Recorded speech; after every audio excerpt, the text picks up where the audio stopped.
आपल्यावरती ज्याने उपकार केले त्याच्यावरती अपकार करणारा असा एक वर्ग आहे. पण आपण असे माणसं नाहीत, आपण कृतज्ञ माणसं आहोत. आपल्यावरती आपल्या आईचे उपकार आहेत, आपल्यावरती आपल्या वडिलांचे उपकार आहेत. या उपकारातून कुठंतरी उत्तीर्ण व्हावं लागतं, नाहीतर पितृदोष लागत असतो बरं का. आणि तो पितृदोष असा आहे महाराज, स्वर्गामध्ये बसलेले पितर खालच्याकडे बघतात आणि मोठमोठ्याने बोंबलतात.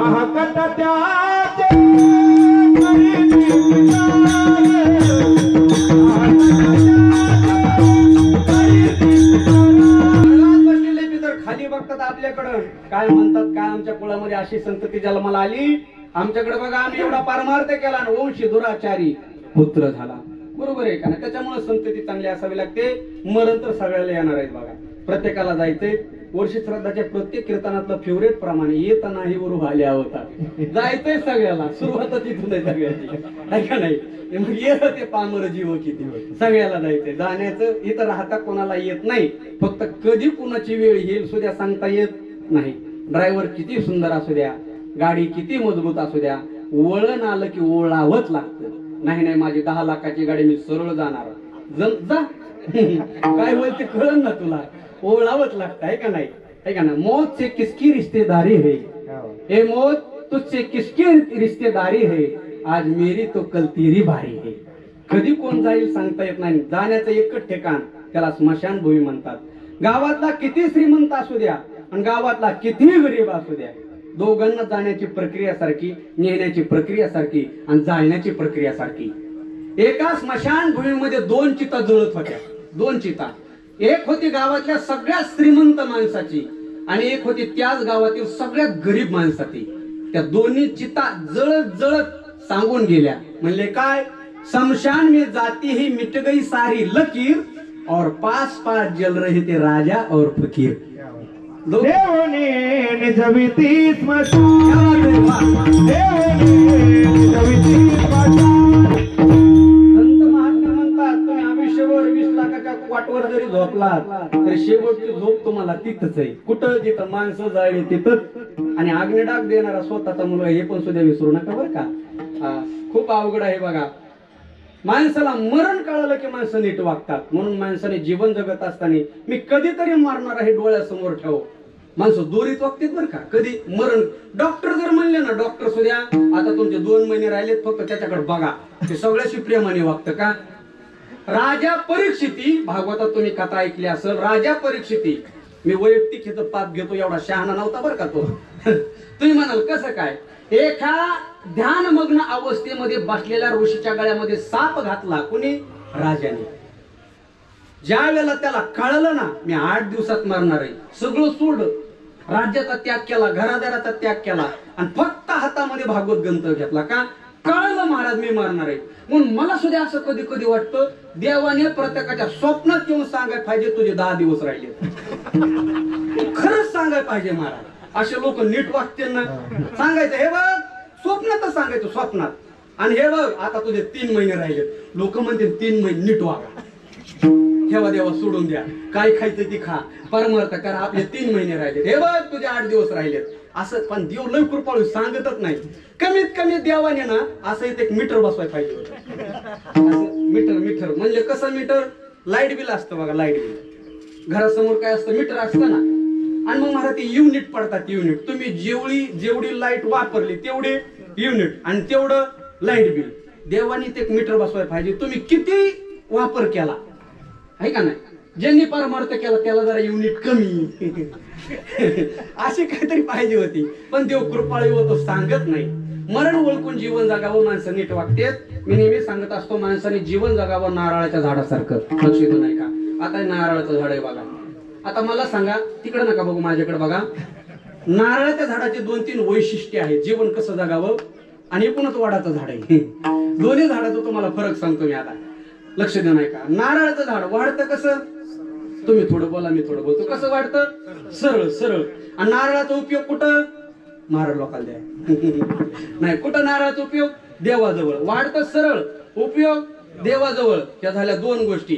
तिसरी गोष्ट, नारळाचं झाड जमिनीमध्ये जागा किती घेतं, अगदी 2-3 फूट, किती मोठं झालं 3.5 फूट, ह्याच्यापेक्षा जास्त जागा घेत नाही. ह्या झाल्या 3 गोष्टी. चौथी गोष्ट, नारळ झाड जर JCB ने काढायचं ठरलं एका खोऱ्यात निघतं महाराज.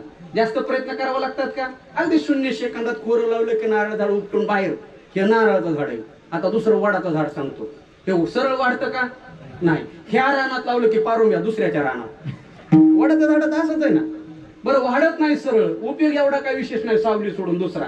शेतातले अवजार तर होतच नाही. नंबर 3, ह्याच्या जर मुळ्या काढायच्या ठरल्या ना वडाच्या झाडाच्या, एवढ्या सहज निघतात का?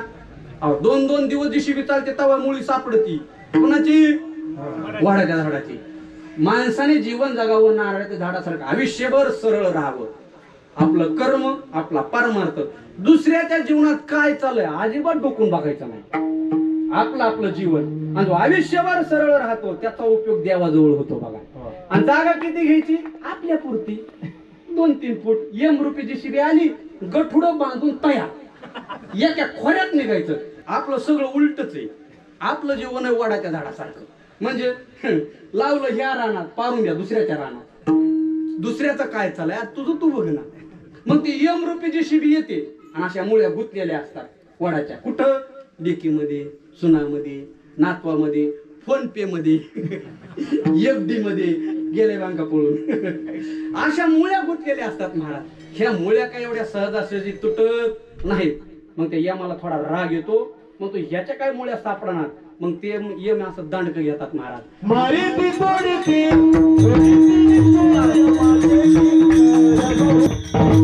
पण खूप निर्दयी महाराज यम. त्याला अजिबात करुणा येत नाही.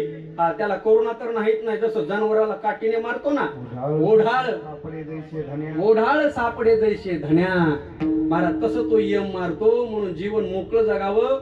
विदारेने स्वामीने जीवन जगण्याचे 2 मार्ग सांगितले, देह तादात्म्यवादी आणि देह तादात्म्य शून्य.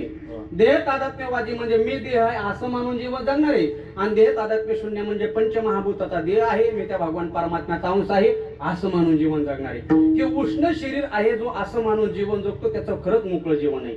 बघा आता हा निगुडे परिवाराचा वर्षश्राद्धाचा कार्यक्रम. मला काकांनी फोन केला, मोहन महाराजांनी फोन केला. आता आम्ही सगळे गुरुबंधू, मी मला कार्यक्रम करायचा आहे, पण आता साहित्य तर लागणारच आहे. आता हे टाळ, पकवाज, विना, माईक सिस्टीम हे सगळं लागणारच आहे ना. आता खरं सांगा, हे सगळं जे साहित्य हे स्वतः निगुडे परिवाराचं आहे का ह्यांनी ह्याचं त्याचं उष्ण आणलंय? कसं आहे मोहन महाराज? उष्ण आणलंय. काका म्हणले मृदंग वादकाला तुम्ही काय करा, तुमचे मृदंग आणा. आणलेत ना पण तुम्ही? तुम्ही तुमचे मृदंग आणा. दोघं बंधू म्हणले आम्ही आमचे मृदंग आणतो. सगळं टाळकऱ्यांना सांगितलं, ते म्हणले आम्ही आमचे टाळ आणतो. नाही सिस्टीम वाल्यांनी सिस्टीम आणली. आता हे जर कीर्तन झालं, आता कीर्तन होईनच ना 2-3 तासांनी. समजा हे जर कीर्तन संपलं, आता हे सगळं साहित्य ज्याची त्याला परत करायचं का जामखेडला नेऊन विकायचंय? कसं आहे, कसं करायचंय? बोला की कसं करायचंय? ज्याची त्याला आपलं काम झालं ते साहित्य बस. आता ऐका, हे साहित्यच आहे महाराज. हे 3.5 हाताचा देह म्हणजे साहित्य. हे सुद्धा एकाच नाही, 5 जण कोण आणले. पंचभूताचा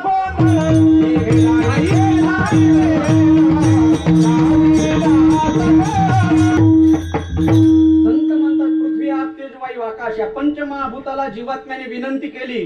परमात्मा मध्यस्थी घातला जीवात्म्याने, बाबा मला दे बाबा देह. हा पंचमहाभूताचा एक ठिकाणी गोंधळ केला ना, देह प्राप्त झाला. आता देहातलं कर्म संपलं, मुदत संपली. कोणाचे 52 वर्ष, कोणाचे 60 वर्ष, कोणाचे 67 वर्षे. भाड्याने बळ घेतल्याच्या नंतर त्याची मुदत संपली की आपल्याला जर सोडून जावं लागतं ना. अगदी याचा देहाचं काम संपलं की ज्याची त्याला शेके जाता त्याची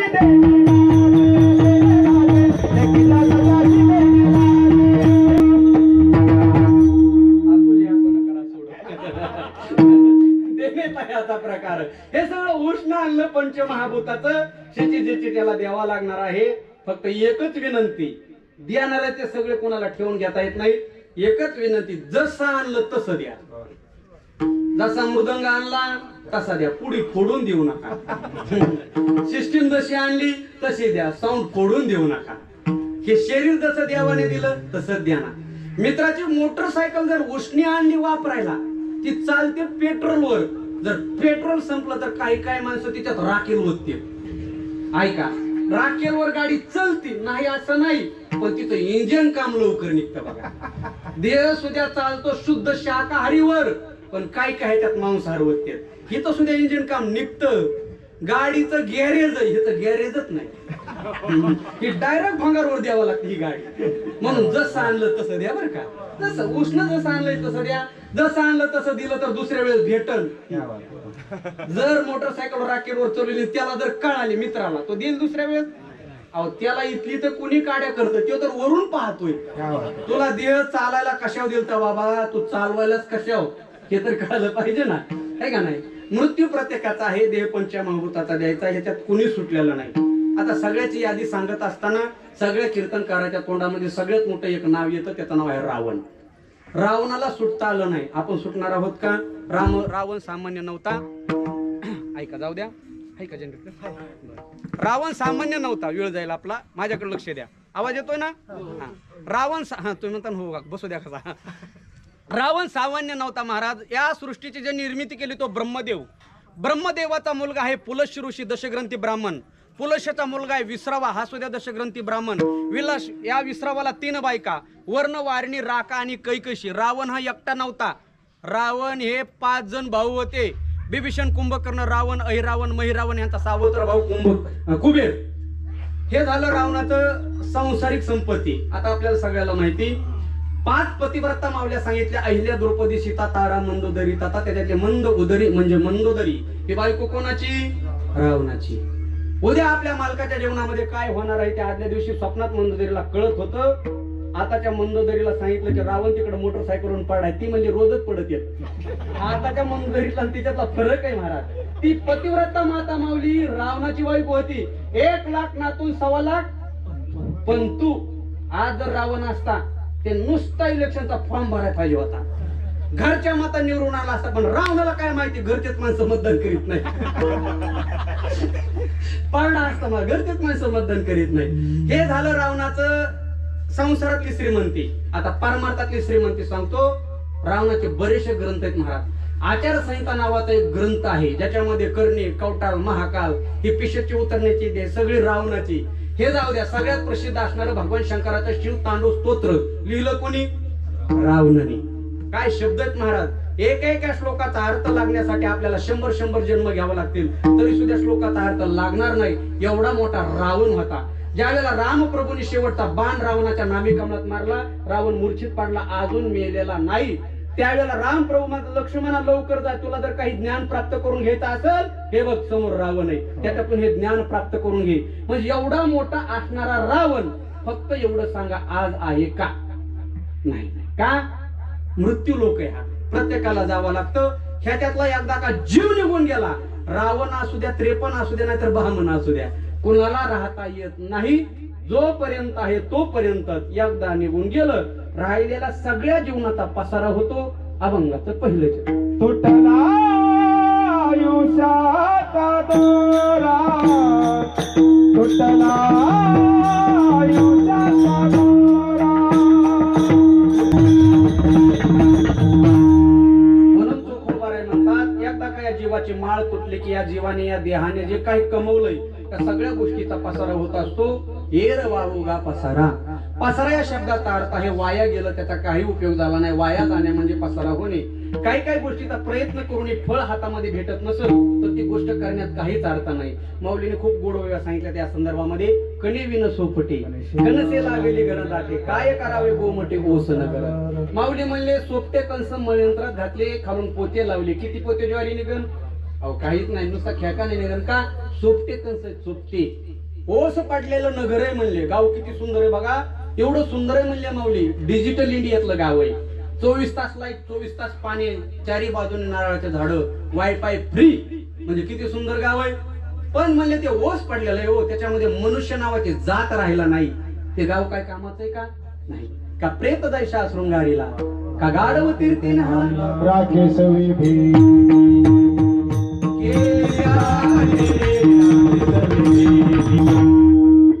गाढव आहे महाराज. गाढव त्याला चंदनाची उटी लावली काय, तीर्थयात्रेला नेलं काय. गाढव तीर्थेला काही उपयोग नाही ना. गाढव महाराज फिरायला नेला, पंढरपूरला नेला, चंद्रभागेत स्नान घातलं. कोणाला, गाढवाला. आळंदीमध्ये नेला, इंद्रायणीमध्ये स्नान घातलं गाढवाला. एवढंच नाही, अयोध्याला न्याला, शरईमध्ये स्नान घातलं, वृंदावनला न्याला, यमुनेमध्ये स्नान घातलं, आणि गावात आला की गटारीत पडला. गाढव त्याची तीर्थयात्रा सुद्धा काय झाली म्हणले, वाया गेली ना. भूक लागलेल्या माणसाला बाहेरून अन्नचा लेप लावला, काय झालं, वाया गेला. का कडू दुधिया माखीला गुळिया जायचा. कडू भोपळा दुधात माकला, गुळात माकला, तो गोड होईल का? कडू भोपळा कडूच राहणार. सायन्स असं सांगतं, कोणताच भोपळा जन्मल्याबरोबर उगवल्याबरोबर कडू नसतो बरं का, लक्ष देऊ नका, तो गोडच असतो.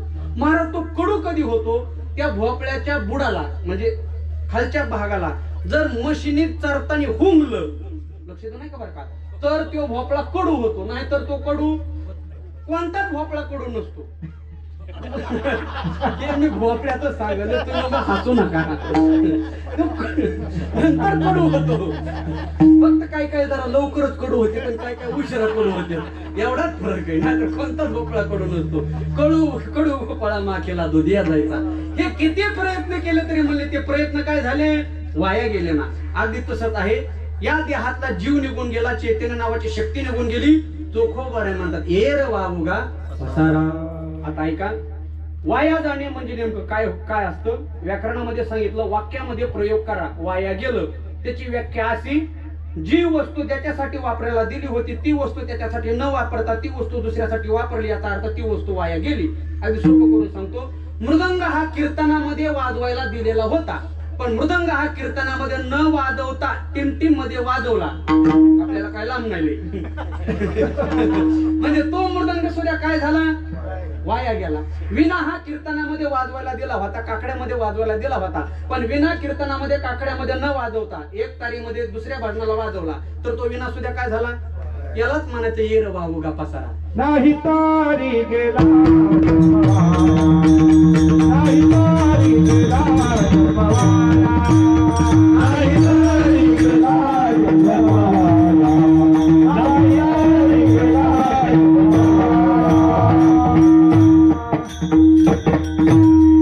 हा देह सुद्धा तुमचा वाया गेल्याशिवाय राहणार नाही. त्याच्या अगोदर काहीतरी करा. वाया जाणे म्हणजे का, अगदी सोपं सांगायचं ठरलं तर, मराठवाड्यामध्ये एक वारकरी बाबा, ऐका बरं का, वारकरी बाबा, करोड रुपयाची प्रॉपर्टी, एकुलती एक मुलगी उपवर झाली म्हणजे लग्नाला आली. पण वारकरी होते, पंढरपूरच्या गळ्यामध्ये पवित्र तुळशीची माळ होती. त्यांनी विचार केला, गड्या आपण माळकरीत आपल्याला जावाई माळकरी भेटावा, पण सरकारी नोकरीवाला भेटावा, म्हणजे हाय पाय कलेक्टर जावाई भेटावा, पण कसा पाहिजे, माळकरी. आता ह्या दोन गोष्टी एकत्रित येणं लय कठीण आहे बघा. सरकारी नोकरीवाला पुन्हा माळकरी म्हणजे संध्याकाळी सूर्य निघल्यासारखं. एवढं सोपं नाही ते. पण आता वारकरी भरपूर होते, पाहुणे रावळे गोतवाळा भरपूर होता, महाराज मंडळी संपर्कामध्ये होत्या. आता आमच्या इकडं ठेपा मानतात, है का नाही उद्धव. आणि मग महाराज एक जण ठेपा दिला आणि महाराज जावाई पसंत पडला. हे पवित्र तुळशीची माळ आणि कलेक्टर, हे श्रीमंत ते श्रीमंत. बीड जिल्ह्यातलं सगळ्यात मोठं लग्न लागलं. हे 50 लाख रुपये खर्च हे तो पाणी एवढं लग्न लागलं. हळूहळू दिवस गेले, त्या लग्नाला 4-5 महिने झाले की जावयाच्या हक्काचा महिना आला. कोणता, बोला की नवीन लग्न झालेले लक्षात ठेवतात लगेच. धोंडा हा धोंडाच असतो, पण सासऱ्याच्या डोक्यात धोंडा असतो. जावयाच्या हक्काचा महिना आला. सासऱ्याने जावयाला फोन केला, म्हणले जावई बापू काय चाललंय काय नाही. म्हणले बरं सगळं. ऐका ना म्हणले, जी हे बघा पुरुषोत्तम मास आलाय, धोंड्याचा महिना आलाय, आणि आमच्याकडे अशी प्रथा आहे, जावयाला सोन्याची अंगठी करतात. इकडे आहे का, आहे चौकडच आहे महाराज. ती प्रथा काय एका ठिकाणी थोडी असते. आणि मग महाराज अंगठी करतात. एक काम करा, रोडनिशी बघा एखादी तारीख मोकळी करा आणि या आपण दोघं बसू जेवायला. आता जावयाचा नाविला झाला, सासऱ्या पुढे सगळ्याचाच नाविलाज होतो. आपली रोडनिशी पाहिली, लाल तारीख पाहिली, सुट्टीचा दिवस दिसला. सासऱ्याला सांगितलं, एक काम करा, हा दिवस पकडा आणि मी येतो बघा त्या दिवशी. सासऱ्याने विचार केला, अख्ख्या जिल्ह्याला दाखवायचंय आपला जावई कोण आहे, कलेक्टर, माळकरी. म्हणले लोकांना कसं माहित होईल जावई आलता म्हणून. म्हणजे आपण नगर बोलण्याचा कार्यक्रम देऊ. 5000 लोकांचं नियोजन केलं जेवण्याचं. कोणाच्या निमित्ताने, ऐका बरं का, झोपले नाहीत ना, जावयाच्या निमित्ताने 5000 लोकांचं नियोजन केलं. पण लोक काय जेव्हा यायचे नाहीत बा. म्हणजे कुठला जाऊन ये म्हणले आपण कीर्तन ठेवू. हे 10 ते 12 कीर्तन, 12ला मिष्टान्न आणि जावायचा सत्कार झालं. महाराज आले, कीर्तन चालू झालं. सकाळ 7ला आचार्य आले, स्वयंपाक चालू झाला. हळूहळू 11:30 वाजले, 11:45 वाजले. 11:15 वाजलेत म्हणा. 11:15 वाजले. सगळे लोक वाट बघत होते कोणाची? जावायची बर का. थोपान हे लावलेले, तिकडून कलेक्टर साहेब येणार, जावा येणार. बरोबर 11:15 वाजता तिकडून जावयाचा फोन आला. सासरे बा माफ करा, ह्या भागामध्ये ढगफुटी झाली, पावसाळ्याचे दिवस आहे, अचानक मला तिकडं जावा लागतंय, नंतर कधीतरी येईल. 11:15 वाजता साध्या तोंडावर 12 वाजले. एका कॉलमुळं कार्यक्रम सगळा विफल झाला. आता करता काय, 5,000 लोकांचं जेवण केलं होतं. 12 वाजता कीर्तनाचा जे विठ्ठल झालं, पंक्ती धरल्या. नावीला झाला होता. जावे म्हणजे जेवण घाला बाबा, मी नंतर कधीतरी वेळ काढून येईन. पंक्ती बसल्या महाराज, हे सुंदर जेवण झालेलं होतं. एकूण अशा पंक्ती बसल्या. 2-2, 3-3 पोळ्या लोकांनी खाल्ल्या महाराज जेवणाच्या. सासऱ्यांनी बारीक तोंड केलं, बारीक, आणि पंक्तीतून फिरायचं. आणि काय म्हणायचं सासरे बा, एवढं केलं वाया गेलं. काय म्हणतो सासरे बा, खा, घ्या पोळी, घ्या गुलाबजामुन, काय उपयोग, एवढं केलं. सासू तेवढं थांबली नाही. सासू म्हणायची काय उपयोग, एवढं केलं पोळ्या कुत्र्याने खाल्लं.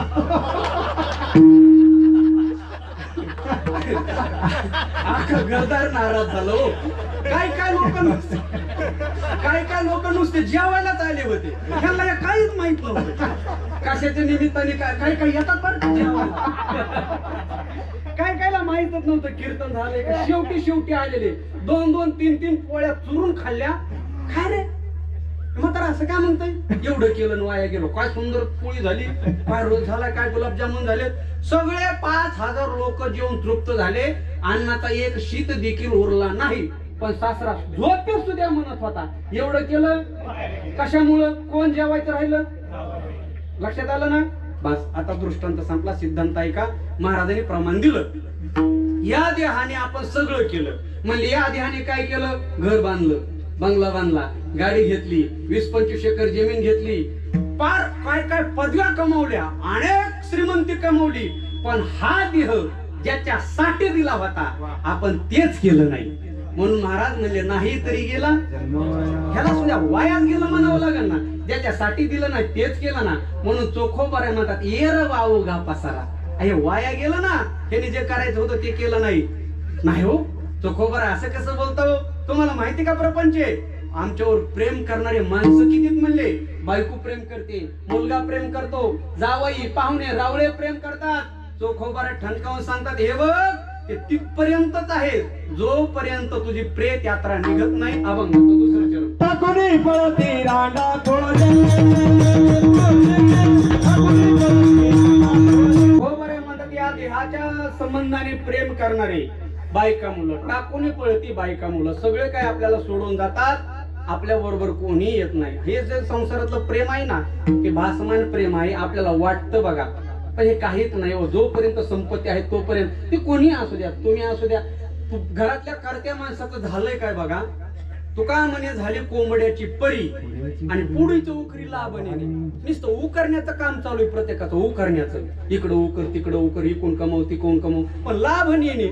लाभ घेणारे टाकून पळती रांडापोरी. आपला लाभ घेणारे आपण नाही ना. आपल्यावरती प्रेम करणं. अहो मेल्याच्या नंतर सोडून जाणारे कित्येक पाहिले. जिवंतपणे बायका सोडून गेलेले अनेक उदाहरण आहे. सामान्य माणसाचं उदाहरण नाही. आपल्या भारत देशामध्ये इसवी सन नंतर 320 साली, इसवी सन 320 साली उज्जैन मध्ये एक राजा होऊन गेला, राजा भर्तृहरी. विक्रमादित्याचा मोठा भाऊ. गंधर्वसेन नावाला 2 मुलं. पहिला भर्तृहरी आणि दुसरा विक्रमादित्य. एवढं बायकोवरती प्रेम करायचा महाराज राजा भर्तृहरीचं किती बायकोवरती प्रेम होतं. त्यांनी 3 ग्रंथ लिहिले, नीतिशतक, शृंगार शतक आणि वैराग्य शतक. तो आत्मचरित्र लिहित असताना बायकोचा उल्लेख करतो. त्याच्या बायकोचं नाव आहे पिंगला. मी माझ्या बायकोवरती किती प्रेम करायचो तो लिहितो बर का. तो बायकोवरती लिहित असताना तो क्वचित हृदत्या जनु अल्पत्या अनुजल्पती. म्हणजे तिला जर तहान लागली तर हा पाणी घेऊन जायचा. कोण राजा, हे सामान्य माणसाचं नाही महाराज. ती भांडे धुवायला बसली तर हा भांडे घासायला असायचा या आताच्या भाषेमध्ये. म्हणजे किती प्रेम होतो हा राजाचं प्रेम. पिंगलावरती राजा भरतृहरीने एवढं प्रेम केलं. आणि येणाऱ्या जाणाऱ्या साधू संतांची निंदा करायचा.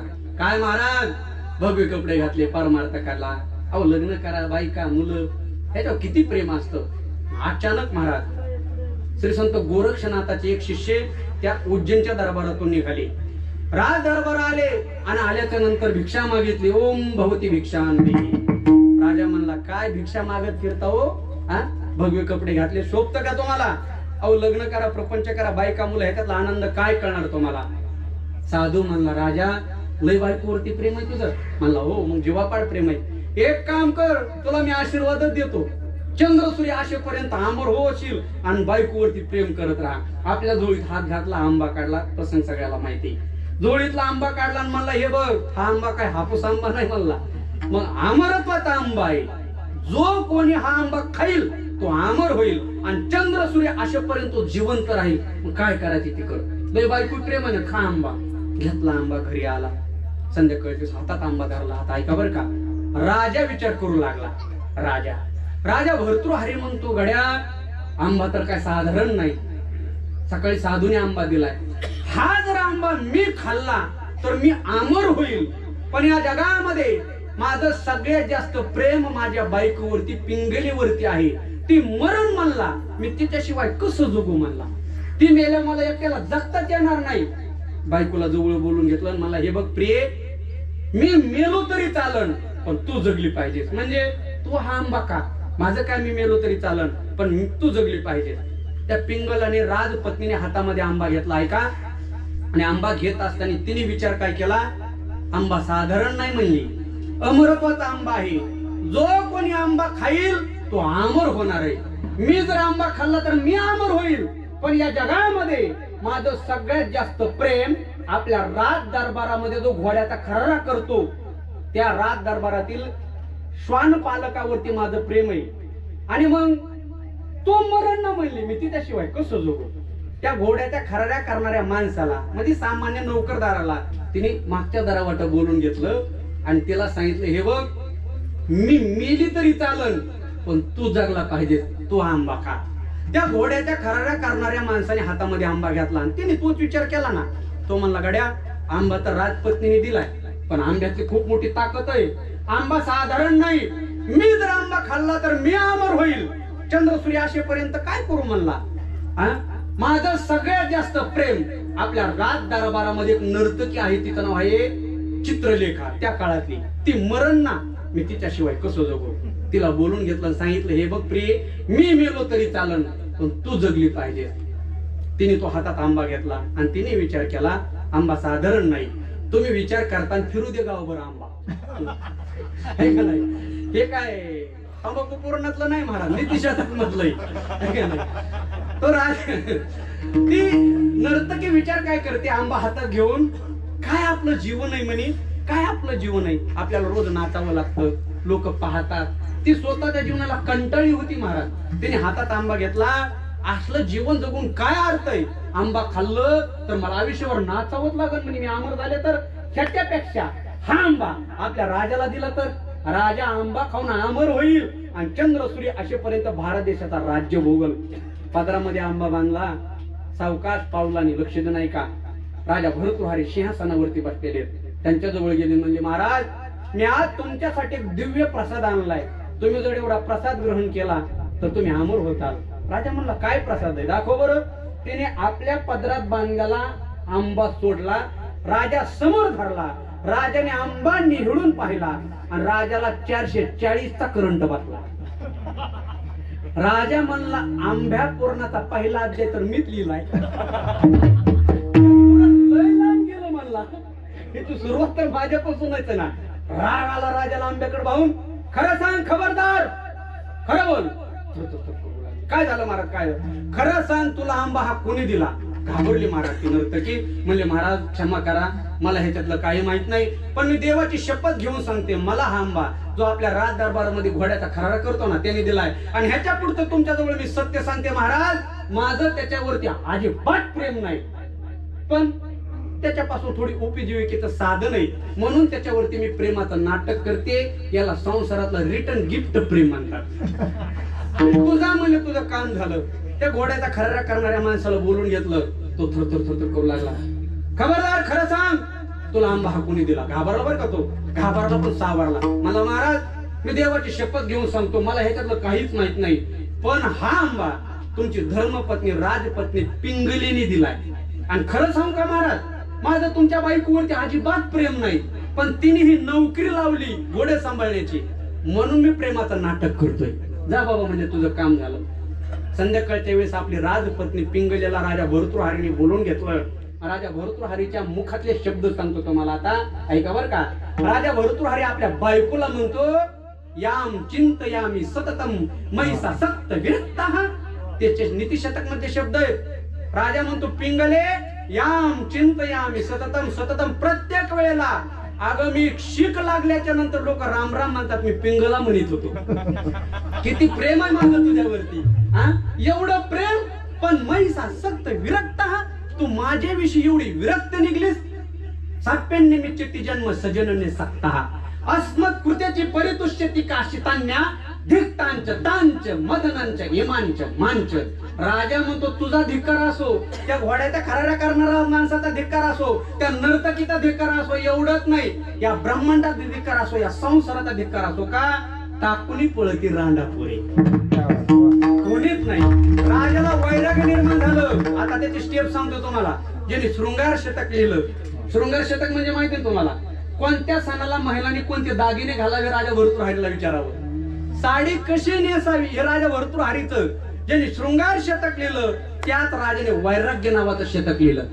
गिरनार पर्वतावरती गेला, कितीतरी वर्ष तपस्या केली, गोरखनाथाकडून भिक्षा घेतली, आणि तो राजाला आज वैराग्य प्राप्त झालं. का संसाराचं स्वरूप कळालं. हो, मेल्याच्या नंतर सोडून जाणारे भरपूर आहेत, संसारामध्ये खरं प्रेम राहिलं नाही. आज आपण 24 तास ज्यांच्या बरोबर राहतो तीच माणसं आपली आहेत का नाही ते मरेपर्यंत कळत नाही.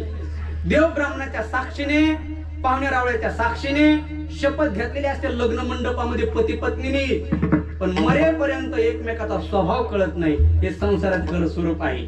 म्हणून चोखोबार आहे म्हणतात, आताच काय टाकूनी पळती रांडा पुढे, आपलं कोणी नाही.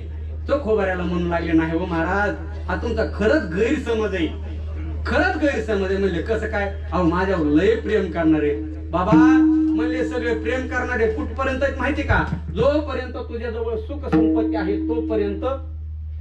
अवघे सुखाचे सांगावी, अवघे सुखाचे सांगावी, अवघे सुखाचे सांगावी, अवघे सुखाचे सांगावी. कोणी कामाला यांची, कोणी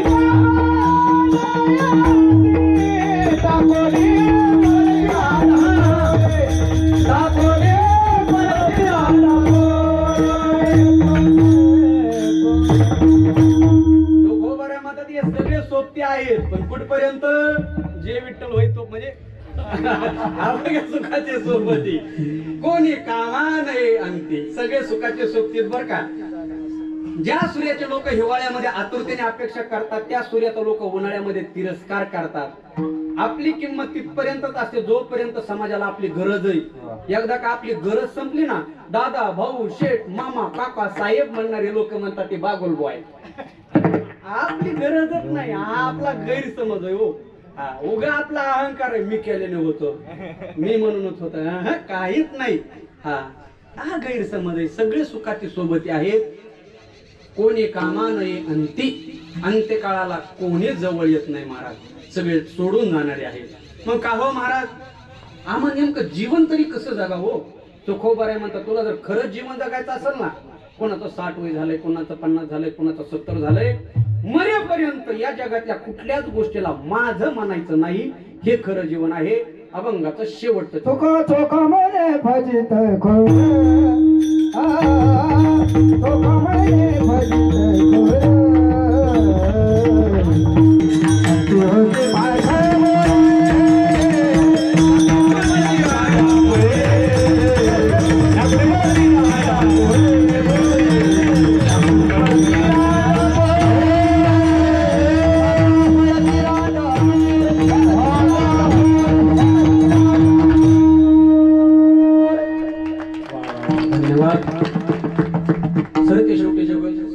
चोखोबार आहे म्हणतात, चोखा म्हणे फजित खोर माझे माझे म्हणती घर. आपली फजिती आपल्या अहंकारने होत असते. आणि अहंकार हा नेहमी विरत असतो. मीपणाचा अहंकार, माझं म्हणण्याचा अहंकार. बदन मेरा मिट्टी का सासे मेरी उधार है, बदन मेरा मिट्टी का सासे मेरी उधार है, घमंड किस बात का करो हम सब यहाँ के किराएदार है. अहंकार कोणत्याच गोष्टीचा व्यर्थ आहे, करायचीच गरज नाही ना. म्हणून माझं कशाला म्हणायचं. आणि जो माझं म्हणत नाही त्याचं जीवनही चांगलं असतं, मृत्यूही चांगला असतो. असा अभंगाचा आशय. एकदा फक्त पुरुष मंडळीने फक्त 2 हात वर करा, तुमच्या भावना पोहोचल्या आहेत. केले का हातावर फक्त पुरुष. इकडं पलीकडच्या कडेचे इकडचे तांबाखू द्या आता का केले का हातावर. मोठ्या प्रेमाने भजन करा.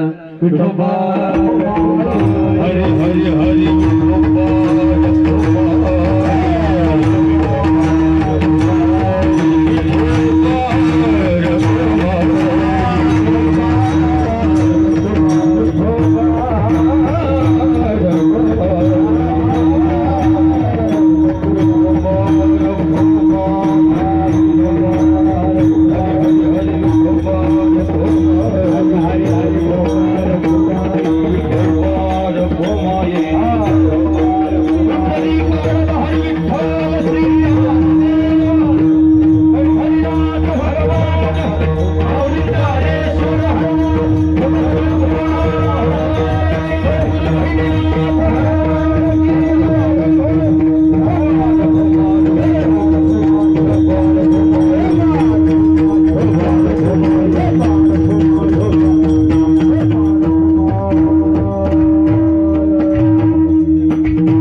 ते म्हणजे 2-3 तास राहू दे.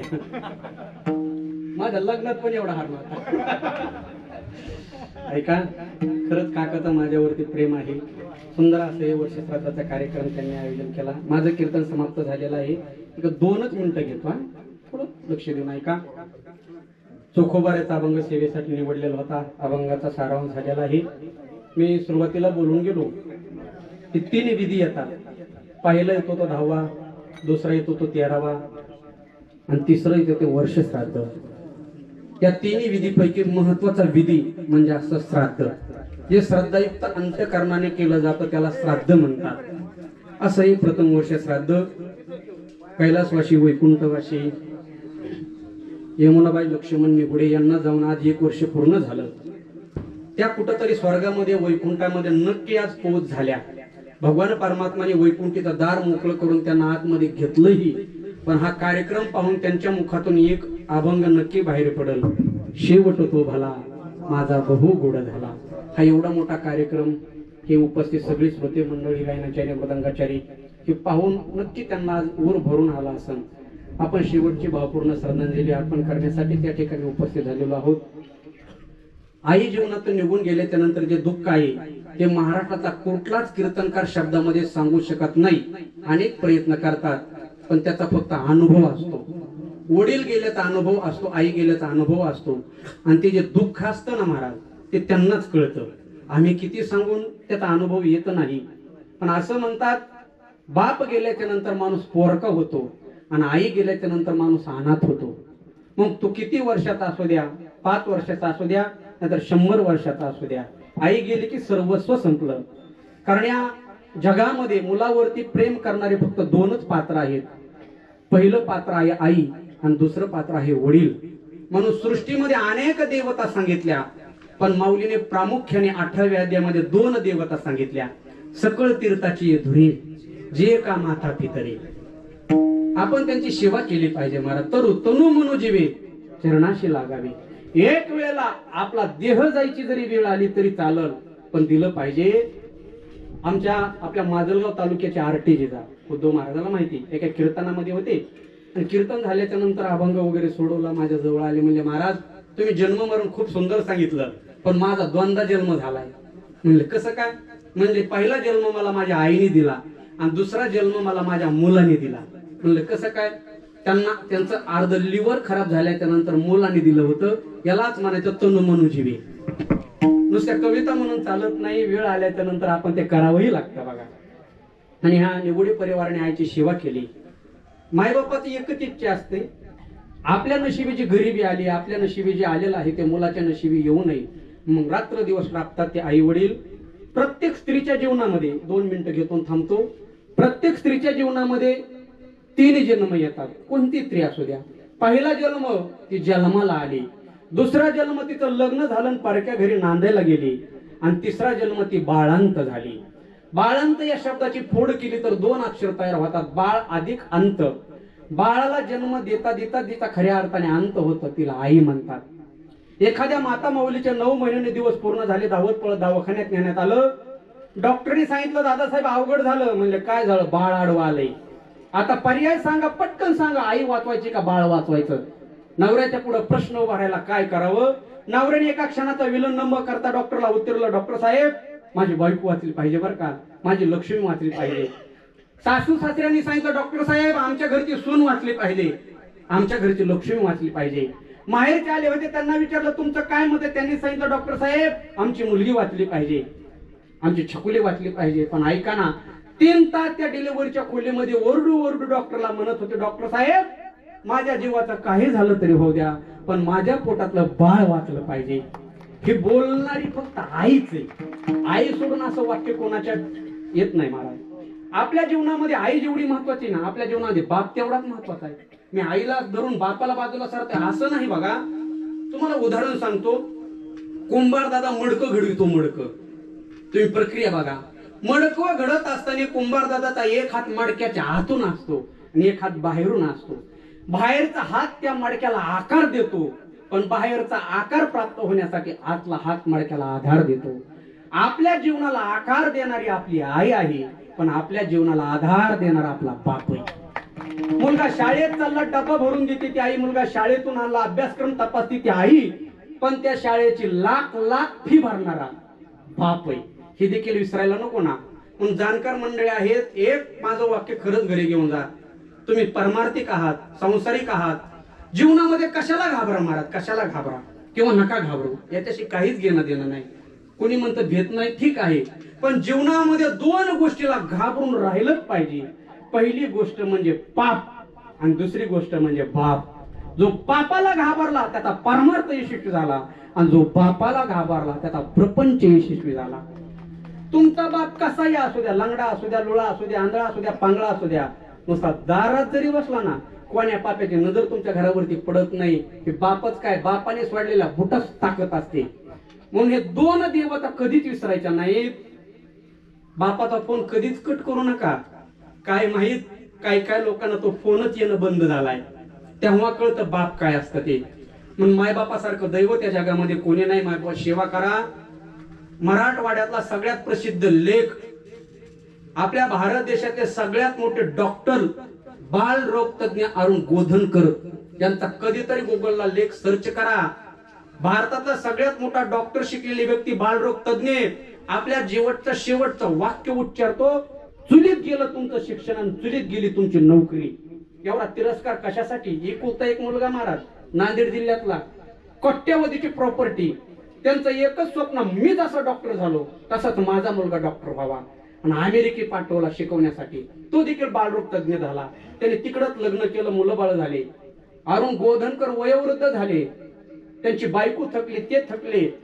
मुलगा रात्रीचा विमानाने आला, झोपेत मायबापाच्या प्रॉपर्टी होती, सह्या केल्या, सगळं विकलं, सकाळी निघून गेला. हे मंत्र सांगत नाही, सत्य घटना आहे.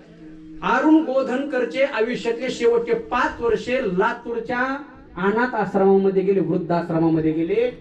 त्याच वृद्धाश्रमामध्ये डॉक्टर साहेबांच्या पत्नीचं निधन झालं. डॉक्टर साहेबांनी अमेरिकेमध्ये आपल्या मुलाला फोन केला आणि कॉलवर म्हणले, बाळा आपण हिंदूत रे, आपली प्रथा आहे की अग्नीला डाग देण्यासाठी मुलगा पाहिजे, तू लवकर ये. त्याने तिकडून सांगितलं, माझी खूप मोठी मीटिंग आहे, एक काम करा, मला व्हिडिओ द्वारे चित्र दाखवा आणि कुरिअरने हस्ती पाठवा. शेवटी अरुण गोधनकरने स्वतःच आपल्या बायकोला अग्नी डाग दिला आणि शेवटचा आपल्या जीवनातला लेख ते लिहितात, चुलीत गेली तुमची नोकरी आणि चुलीत गेलं तुमचं शिक्षण. जर तुमच्या शिक्षणापुढं, कामापुढं मायबापाला सांभाळणं होत नसेल तर त्या शिक्षणाचा उपयोग तरी काय? म्हणून मायबापाची सेवा केली पाहिजे.